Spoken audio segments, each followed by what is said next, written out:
నా YouTube channel చూస్తున్న మీ అందరికీ స్వాగతం, సుస్వాగతం. ఈ ఆదివారం సప్తమి తిథితో కూడుకుంది కనుక ఈ ఆదివారం అనారోగ్య సమస్యలు ఉన్నవారు సూర్యనారాయణ స్వామి యొక్క ఆరాధన చేస్తే అనారోగ్య సమస్యలన్నీ తీరిపోతాయి. ఈరోజు సూర్యనారాయణ స్వామికి రాగి పాత్రలో అర్ఘ్యాన్ని సమర్పించి ఎర్రటి పువ్వులు మరియు ఎర్రటి చందనాన్ని సూర్యనారాయణ స్వామికి అర్పించి అనారోగ్య సమస్యలు తీరిపోవడానికి రవి సప్తమి రోజు ఈ మంత్రాన్ని 108 సార్లు ఎవరైతే పఠిస్తారో వారి యొక్క సమస్త రోగాలు మరియు వ్యాధులు తగ్గిపోతాయి. కనుక ఈ సూర్యనారాయణ స్వామి యొక్క మంత్రాన్ని పఠించి సూర్యానుగ్రహానికి పాత్రులవ్వండి. మంత్రం: వ్యాధి ప్రనాశన క్షేమ శూర సర్వజితాంవరః ఏకరతో రతాధీశ పితా శనైశ్చరశ్చహి. వ్యాధి ప్రనాశన క్షేమ శూర సర్వజితాంవరః ఏకరతో రతాధీశ పితా శనైశ్చరశ్చహి. వ్యాధి ప్రనాశన క్షేమ శూర సర్వజితాంవరః ఏకరతో రతాధీశ పితా శనైశ్చరశ్చహి.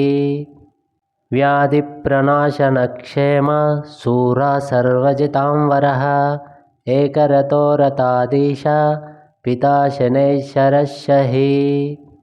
వ్యాధి ప్రనాశన క్షేమ శూర సర్వజితాంవరః ఏకరతో రతాధీశ పితా శనైశ్చరశ్చహి.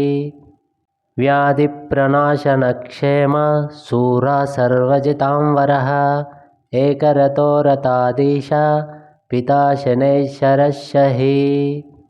వ్యాధి ప్రనాశన క్షేమ శూర సర్వజితాంవరః ఏకరతో రతాధీశ పితా శనైశ్చరశ్చహి. వ్యాధి ప్రనాశన క్షేమ శూర సర్వజితాంవరః ఏకరతో రతాధీశ పితా శనైశ్చరశ్చహి. వ్యాధి ప్రనాశన క్షేమ శూర సర్వజితాంవరః ఏకరతో రతాధీశ పితా శనైశ్చరశ్చహి. వ్యాధి ప్రనాశన క్షేమ శూర సర్వజితాంవరః ఏకరతో రతాధీశ పితా శనైశ్చరశ్చహి. వ్యాధి ప్రనాశన క్షేమ శూర సర్వజితాంవరః ఏకరతో రతాధీశ పితా శనైశ్చరశ్చహి. వ్యాధి ప్రనాశన క్షేమ శూర సర్వజితాంవరః ఏకరతో రతాధీశ పితా శనైశ్చరశ్చహి. వ్యాధి ప్రనాశన క్షేమ శూర సర్వజితాంవరః ఏకరతో రతాధీశ పితా శనైశ్చరశ్చహి. వ్యాధి ప్రనాశన క్షేమ శూర సర్వజితాంవరః ఏకరతో రతాధీశ పితా శనైశ్చరశ్చహి.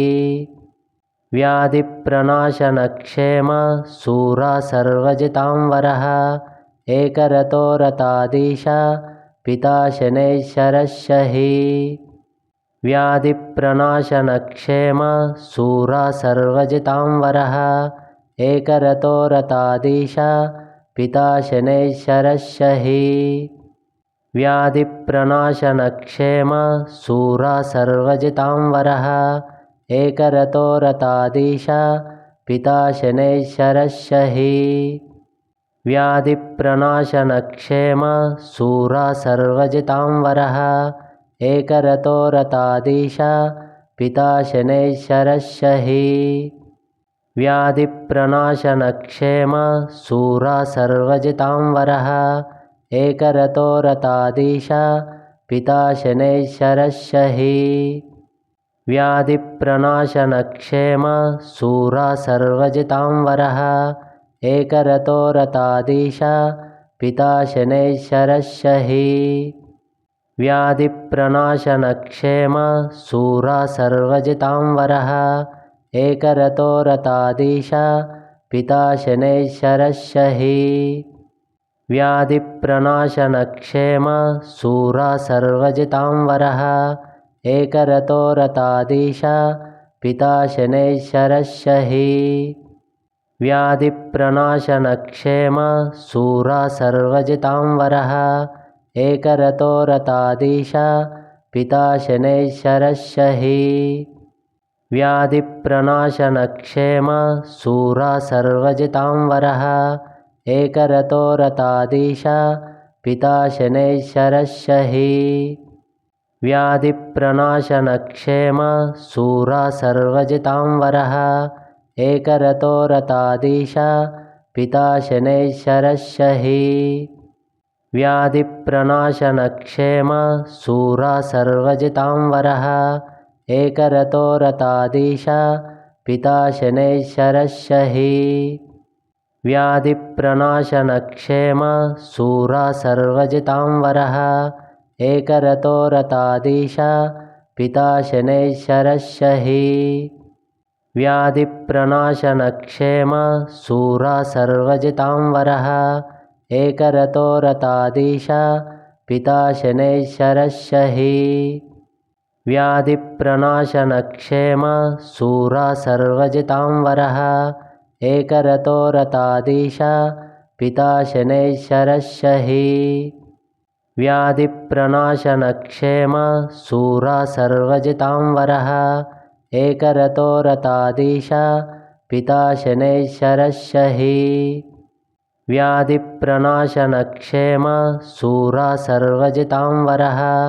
एकरतो रताधीश पिता शनैश्चरः व्याधिप्रणाशनक्षेम शूरा सर्वजितां वरः एकरतो रताधीश पिता शनैश्चरः व्याधिप्रणाशनक्षेम शूरा सर्वजितां वरः एकरतो रताधीश पिता शनैश्चरः व्याधिप्रणाशनक्षेम शूरा सर्वजितां वरः एकरतो रताधीश पिता शनैश्चरः व्याधिप्रणाशनक्षेम शूरा सर्वजितां वरः एकरतो रताधीश पिता शनैश्चरः व्याधिप्रणाशनक्षेम शूरा सर्वजितां वरः एकरतो रताधीश